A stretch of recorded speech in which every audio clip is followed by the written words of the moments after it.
Kylian Mbappe and Vinicius junior together 2026 आ गया। Topic आज भी वही का वही बना हुआ है और ये टीम स्ट्रगल करती रहेगी भाई जब तक हम एक प्रॉपर स्ट्राइकर लेके नहीं आ जाते इस टीम में। स्टार्ट कैसे कर रहे हैं भाई? स्टार्ट ऐसे करते हैं भाई।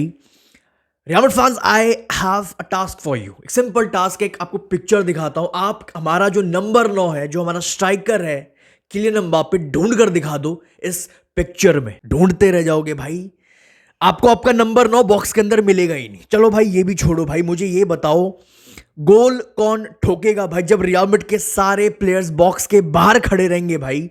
आप ला लीगा कैसे जीत भाई? आप प्रेशर कैसे डालोगे बार्सिलोना जब आपके सारे बॉक्स के बाहर खड़े हैं प्लेयर्स? चलो ये भी छोड़ो भाई, ये देखो, look at Mbappe and Vinicius. ये तो आप ऑलरेडी बहुत बार हर जगह देख चुके होगे भाई। Mbappe and Vinicius junior together, दोनों एक साथ लेफ्ट विंग पर।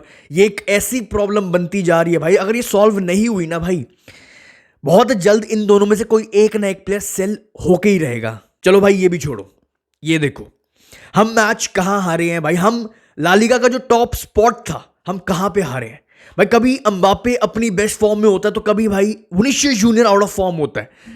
अब रिसेंट कुछ टाइम से विनीसियस जूनियर 4-5 मैचेस अपने best form, one of the best form में दिख रहा है।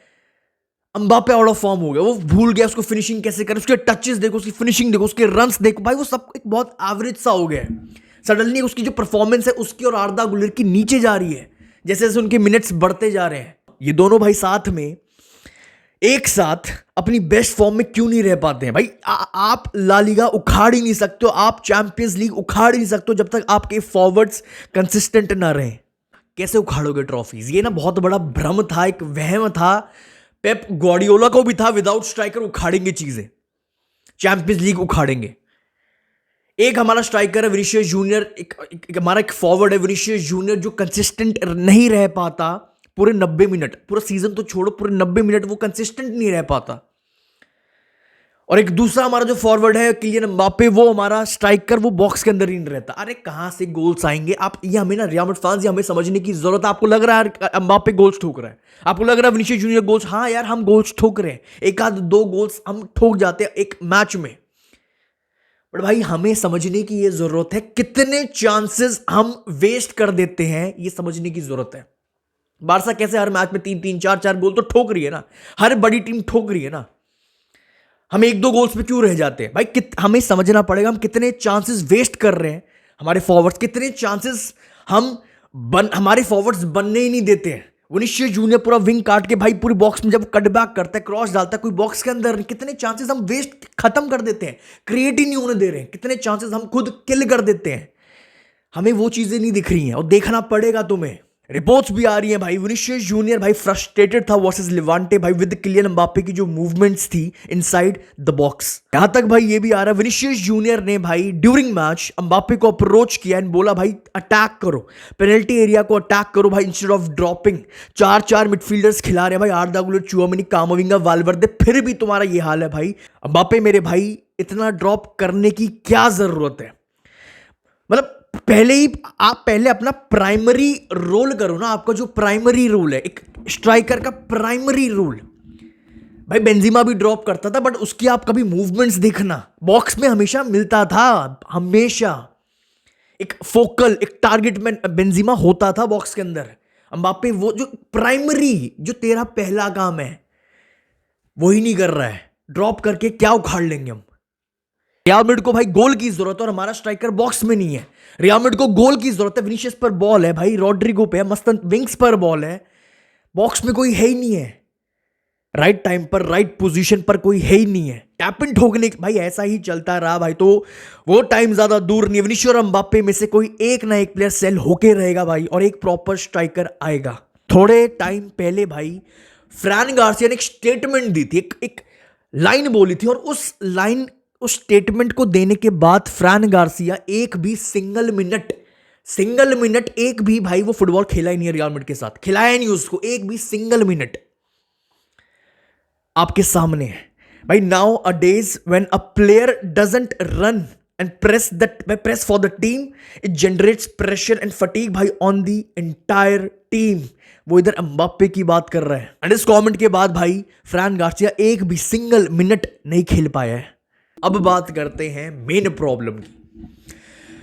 Real Madrid fans most of the जो फैन बेस है उनको यही लग रहा होगा भाई अटैक की प्रॉब्लम है, जो मैंने आपके सामने रखा भी, जो पहला पार्ट ऑफ जो पहला फेज है कि भाई स्ट्राइकर नहीं है, प्रॉपर रन मारने वाला नहीं है, बॉक्स में नहीं है, एम्बाप्पे की प्रॉब्लम है, विनीशियस की प्रॉब्लम है, कंसिस्टेंट नहीं रहता, एक बॉक्स में नहीं रहता, ये भी प्रॉब्लम है बहुत बड़ी। बट जो मेन प्रॉब्लम है उसी पे मैं स्टिक करूंगा आज भी। जो मोस्ट ऑफ द फैंस, जो हमारे फैन बेस को लग रहा है भाई attack is the problem, Mbappe is the problem, Vinicius is the problem, ये दोनों एक साथ इज द प्रॉब्लम, नहीं। तो हाँ समझो, ये कोई न्यू प्रॉब्लम नहीं है। काफी लोगों को लग रहा है ये न्यू प्रॉब्लम है, जब से एम्बाप्पे आ गया इस टीम में हमारा बुरा हाल हो गया। नहीं, ये प्रॉब्लम पहले भी थी, ये प्रॉब्लम पहले भी थी, ये कोई न्यू प्रॉब्लम नहीं है भाई। Before Mbappe, Vinicius and Rodrygo जब साथ में खेलते थे भाई सेम चीजें ही दिखती थी पिच पर, दोनों भाई लेफ्ट विंग पर दिखते थे, बहुत बार दिखा गया है भाई। बट हमने फिर भी चैंपियंस लीग उखाड़ा था। कैसे? बिकॉज भाई रियल मैड्रिड की जो मिडफील्ड थी, मेन प्रॉब्लम, उस मिडफील्ड और इस मिडफील्ड में जमीन आसमान, बैलेंस का फर्क है, जमीन आसमान का फर्क है। हम बहुत प्रिडिक्टेबल हो गए, समझ जाओ। हम ओसासुना को नहीं खोल, हम ला लीगा की टीम्स को नहीं खोल पाते हैं, वो टीम खोलती थी, वो रॉड्रिगो विनीशियस खोलते थे। कैसे भाई? क्योंकि हमारी जो मिडफील्ड है तब बहुत ज्यादा अनप्रिडिक्टेबल थी, सामने वाली टीम को भाई कंफ्यूजन में रहते थे कि ये टीम अब क्या करने वाली है, कहां से मॉड्रिच का पास आएगा, कहां से बेलिंगम अपना लेट रन मारेगा, कहां से क्रूज की एक लॉन्ग बॉल आएगी, एक उसकी विजन आएगी, पासिंग रेंज, कंट्रोल, उसका टेम्पो, वाल्वर्दे की ball carrying ability.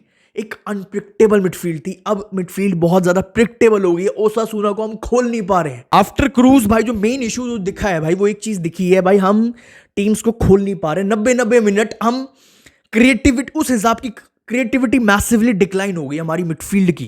Control balance तो बुरा हाल ही है, हम क्रिएट ही नहीं कर पा रहे हैं, हम खोल नहीं पा रहे हैं। इंटेलिजेंटली जिस तरह मूव करता था बॉल को क्रूज, left to right to left, कैसे वो खोलता था सामने वाले डिफेंस को भाई, खोलता था, स्पेस क्रिएट करता था अपनी पासिंग से, अपनी इंटेलिजेंस से, वो चीजें मिसिंग है बहुत बुरी तरह से। एंड आर्दा गुलेर भाई, जिसका ये प्राइमरी रोल है क्रिएट करना, कहीं ना कहीं 20 साल का, 20-21 साल का, मेन प्रॉब्लम यही आई, हम 20-21 साल के बच्चों पे बहुत ज्यादा प्रेशर डाल चुके हैं। 20-21 भाई, जिस हिसाब का सीजन स्टार्ट किया था आर्दा गुलेर ने भाई, चांसेस पे चांसेस क्रिएट करा, सब कुछ एक दिख रही थी चीजें, जो वो इंपैक्ट डाल रहा था। अब जैसे जैसे उसके मिनट्स बढ़ते जा रहे हैं, वो इंपैक्ट भी उसका कम होता जा रहा है, उस आपके वो चांसेस क्रिएट नहीं कर पा रहा है। जिसके लिए जाना जाता है, उसको जाना जाता है, आर्दा गुलेर को जाना जाता है उसकी क्रिएटिविटी के लिए। बट आर्दा गुलेर को आप इधर 100% इधर गलत नहीं ठहरा सकते हो, क्योंकि आर्दा गुलेर के पास कोई एक फोकल पॉइंट, एक प्रॉपर स्ट्राइकर, एक प्रॉपर बॉक्स में खड़े रहने वाला एक बॉक्स, एक मूवमेंट, एक वो चीजें जो डिफेंस को बिजी रखे, जो सेंटर बैक्स को बिजी रखे, स्पेसेस क्रिएट करे फॉर हिज टीम, वो चीजें है ही नहीं आर्दा गुलेर के पास। पेप गॉर्डियोला को भी समझ आ गया था भाई, पूरी जान लगाई थी पेप ने चैंपियंस लीग उखाड़ने की, एक फॉल्स 9 वाले सिस्टम विदाउट प्रॉपर नंबर 9, कभी केडीबी खेल रहा है फॉल्स 9, कभी बर्नार्डो सिल्वा खेल रहा होता था भाई। बट जैसे ही प्रॉपर हालैंड उन्होंने साइन किया, साइन करते ही ट्रेबल उखाड़ लिया। रियल मैड्रिड का अटैक भाई रन मारता ही भाई, इंटेंसिटी हमारे फॉरवर्ड्स डालते ही नहीं है, वो रन मारते ही नहीं है कंसिस्टेंटली, बार बार भाई। आर्दा गुलेर कैसे खोलेगा, कैसे अपनी फाइनल बॉल डालेगा, कैसे भाई सामने वाले टीम की डिफेंस को खोलेगा, एक्सप्लॉइट करेगा भाई। रियल मैड्रिड बस एक ट्रांजिशन टीम बन के रह गई है। अगर अच्छा फुटबॉल देखो, जैसे ही अरबलोवा ने थोड़ा अच्छी से बॉल रखवाना शुरू किया, ऊपर बॉल विन करवाना शुरू किया, हम फिर से एक वो आउट ऑफ आइडियाज दिखने लग गए, हम खोल नहीं पा रहे हैं। पर जब तक अरबलोवा एक ऐसा फुटबॉल, एक ट्रांजिशन फुटबॉल खिला रहा था, तब तक रियल मैड्रिड फिर से अच्छा दिख रही थी। अब जैसे ही रियल मैड्रिड फिर से बॉल रख रही है, कंट्रोल कर रही है, पोजीशन ज्यादा रख रहे हैं, डोमिनेटिंग फुटबॉल कहीं ना कहीं अरबलोवा खिलाना शुरू कर रहा है, क्योंकि वो भी उसका कहीं ना कहीं स्टाइल है। रियल मैड्रिड फिर से अब एवरेज दिखती जा रही है, एक एवरेज हम खोल नहीं पा रहे हैं, क्योंकि हमारे पास राइट प्लेयर्स नहीं है, राइट बैलेंस नहीं है, राइट स्ट्राइकर नहीं है, राइट वो चीजें, राइट स्ट्रक्चर नहीं है। हम स्ट्रगल करते रहेंगे, लिख के ले लो, हम स्ट्रगल करते रहिए। ट्रांजिशन फुटबॉल खिलाओ, 4-4-2 पीछे बिठाओ, फिर ट्रांजिशन पे खिलाओ, वही बेस्ट फुटबॉल हम खेल सकते हैं, हमारी वही औकात है। ये टीम स्ट्रगल करती रहेगी जब तक आपके पास एक प्रॉपर, ये टीम प्रिडिक्टेबल रहेगी, बहुत ज्यादा स्ट्रगल करती रहेगी जब तक आपके पास एक प्रॉपर नंबर 9 नहीं आता बॉक्स के अंदर, और एक प्रॉपर क्रिएटर नहीं आता। ठीक है भाई, देखो मैंने अपनी मेन प्रॉब्लम रख दी। मेरे हिसाब से मेन प्रॉब्लम हमारी मिडफील्ड है, हमारा जो भी मेन प्रॉब्लम्स आपके सामने मैं रख चुका हूं, बट मेन प्रॉब्लम आज भी मेरे लिए मिडफील्ड है। हम सेबायोस के भरोसे नहीं बैठ सकते, बहुत पहले बोल चुका था भाई, फिर से इंजर्ड हो गया भाई, फिर से इंजर्ड हो गया। ठीक है भाई, नेक्स्ट टॉपिक पे आते हैं भाई, निको स्लॉटरबेक। अकॉर्डिंग टू रिपोर्ट्स भाई, next centre back of real Madrid भाई, जो रियल मैड्रिड की सबसे बड़ी प्रायोरिटी है डिफेंस में, वो निको स्लॉटरबेक है भाई। बहुत कंप्लीट सेंटर बैक है, एक proper modern day centre back, एक proper ball playing centre back, एक प्रॉपर फिजिकल सेंटर बैक, एक प्रॉपर हाइट है, स्ट्रेंथ है, सबसे इंपॉर्टेंट एक लीडर।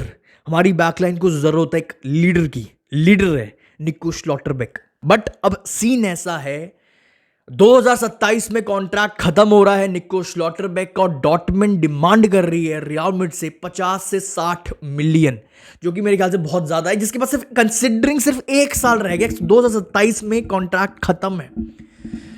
तो 50, अब अकॉर्डिंग टू रिपोर्ट्स बाहर आना शुरू हो चुकी है, अगर डॉर्टमुंड अपना प्राइस नीचे नहीं करेगी, देन रियल मैड्रिड भाई विल ट्राई टू साइन निको स्लॉटरबेक भाई फॉर फ्री इन 2027 में, जो मैं बिल्कुल भी नहीं चाहता हूं भाई। हमें डेप्थ की जरूरत है डिफेंस में, बैक लाइन में।